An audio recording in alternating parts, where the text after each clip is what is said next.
envisioned it before you entered the ministry, or had you had you planned it? Did you go situation by situation, or as you say in your book, The India Way, did you learn how to play masterminds and then play the hard ball? Okay. First question on the TTP, what's happening in Pakistan.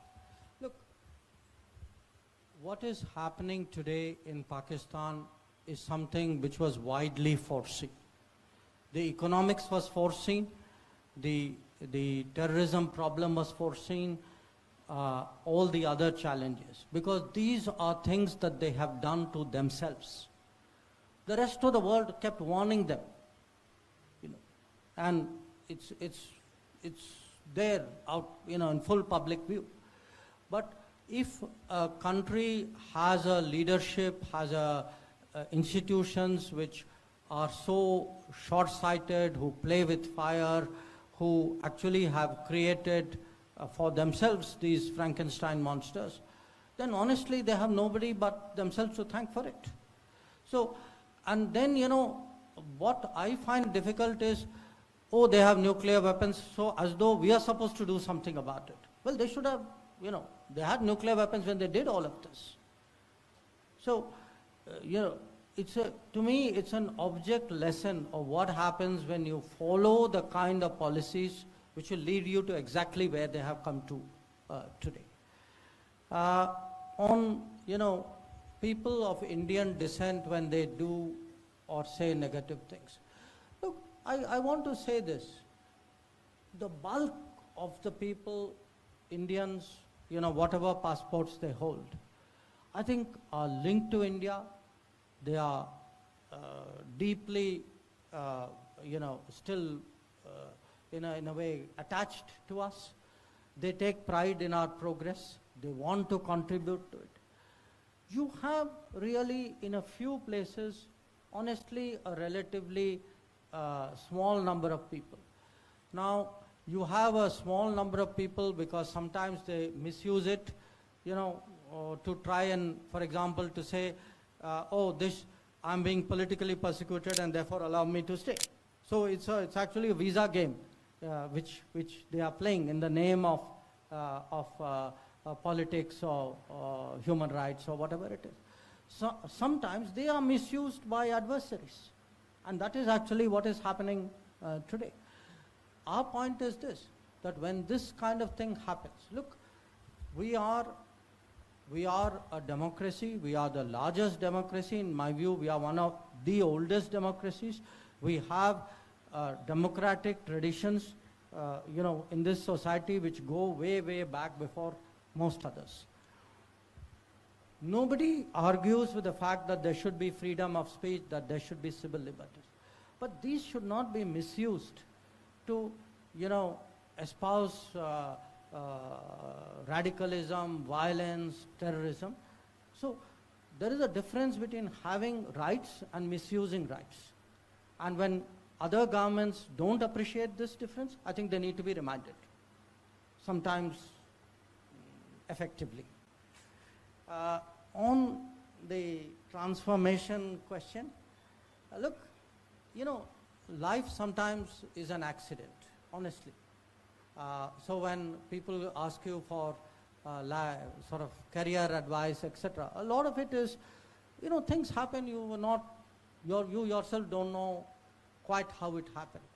I mean, in my case, to be honest with you, I'd had 40 years plus in the foreign service. After that, I joined the Tata Group. I was focused on something quite different. And honestly, I really think, other than Narendra Modi, I cannot think of anybody else who would have thought of making somebody like me, bringing me into politics. And but I would also say this, look, there are no politicians, I'm not like this guy. So there are no politicians in my family. I honestly never even thought about it. But I would say, if it wasn't a Modi, I'm not sure I would have made that change. I wouldn't have made that. To me, it was, look, I see someone who is genuinely giving everything he has to change this country, to change this society. And how can you not support this endeavor? So, and once you are in it, you know, I'd say your kind of environment rubs off on you a little bit.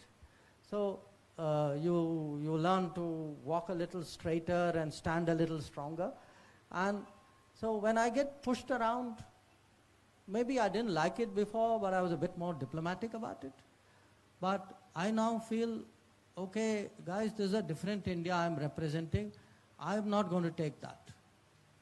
So I would say I'm also, in a way, reflecting your mood, you know, your sense of the country. And maybe that's what's created what you call the transformation. Thank you. Let's go back. At the very fag end, I see the two hands there. Yeah, we'll go there. Yeah. We'll come here.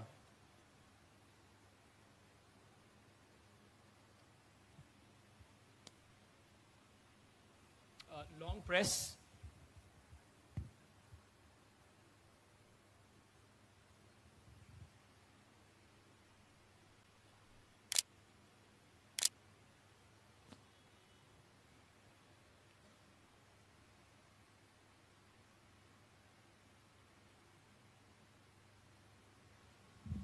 Maybe go to somebody else. Another mic here somewhere nearby. Who can? Yeah. Right side. Yeah. We'll go with this. Yeah, sure. Go ahead. Where's the mic? Can we get a mic here? Yeah. Hello, Jaishankar ji, namaste. I'm Sai Datta Vamshi. I'm from a legal background. My question is simple. I want to know the readiness of India. Recently in the newspaper, I've studied that China, with Putin, they've bought drones and they have a contract. Like they're going on making agreements. What is the back-end work at your office where the insights of your office where you're thinking about this is what is about to happen, and how are you forecasting plans like in regards to this?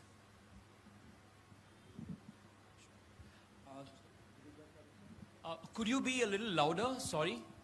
Okay. How readiness of India with respect to facing China? With respect to the deal, like for example, drones.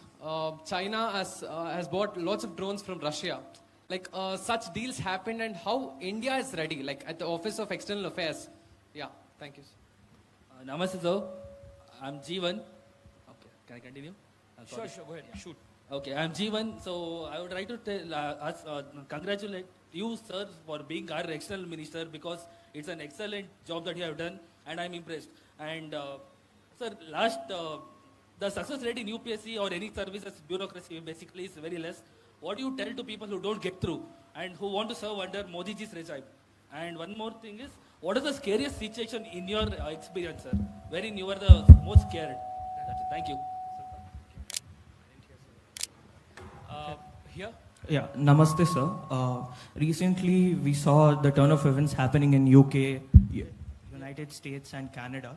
The ambassador to UK, Vikram Doraiswamy, raised red flags on the securities, but the police over there were very complicit. They did not listen to him, and we all saw what happened. Yeah, what's your question?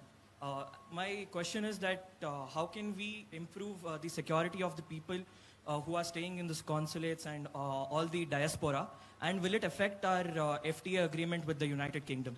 Okay. I didn't fully get that question. Could you give me that a repeat of that question there from that gentleman? Hello, sir. So basically, the success rate in UPSC or any bureaucracy is very less. What do you tell, or how can people who don't get through serve government of India under the regime of Modi ji?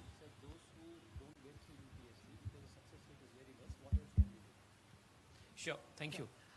Here, girl here, yeah. Namaste, sir. Brother, 1 second, I'm here trying to do something, na? Please. Here, yes. No, I can't hear you. Wait. The mic is coming. Good afternoon, sir. My name is Sanchana. My question is, Does the Ministry of External Affairs allow spouses to be posted together during foreign posting if the partners are working in the MEA? If both are working together, does the Ministry of External Affairs allows it? Thank you. The minister, if your partner is working in MEA? Can the spouse also go there as well? On the MEA itself. Yeah, here. You want to take this? Let me. Yeah, okay. The next round. Next round. Let me stop here, then I'll. So the first question from the gentleman back there, you know, what is like the readiness of India to deal with threats and contingencies, etc. You know, in the foreign ministry itself, there are I would say people who are tasked with looking at particular regions or particular subjects, and sometimes the region and the subject will converge. So you can have, say, somebody who looks at Gulf, but you can have somebody who is looking at passports, or who is looking at energy, or who is looking at technology. So depending on, you know, the issue, a certain combination of people would come together. So think of it a little bit like a business, okay? You have different verticals. Depending on the business proposition, the right combination of verticals would come together. But in today's world, there are many things which are not limited to the foreign ministry. If you're looking at security matters, the military will be involved, intelligence will be involved, the defense bureaucracy would be involved, National Security Council Secretariat would be involved, or you're looking at something which is more economic, then you would have trade or finance. So you have at different levels, it goes, you know, at the highest level, for example, you actually, the Prime Minister has a group of 4 ministers. These 4 ministers constitute what is the security, the Cabinet Committee on Security. There would be a group of ministers who will deal with economic issues. There will be, when we had COVID, we had a group of ministers who were charged with dealing with COVID. Then below them, you know, the secretaries, and below them, the whole system. So the change, because again, you know, the government's times change, governments change, the work culture changes. Under Prime Minister Modi, it has tended to be much more team-driven. That the culture really of people working much more tightly, much more closely, much more with a sense of mission rather than a kind of a individual, I would say, self-promotion. And I think that's made a big difference on a lot of very complex issues. On the UPSC, look, the UPSC of course changed enormously from the day when I passed it. So I can't even say that I can today be confident about appearing in the exam again. But what I can say is this. I think for young people today, there are so many other options which you know, it just didn't exist at that time. Our generation, even I would say somebody who's 25, 30 years younger than me, even they would have struggled with a much narrower set of what are their options in life.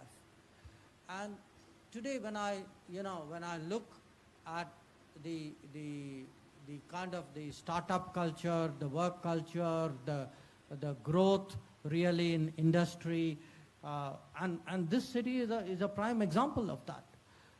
That I do not think, you know, UPSC for someone who doesn't make it should therefore be the end of their world. I think it's just something, okay, you tried your level best.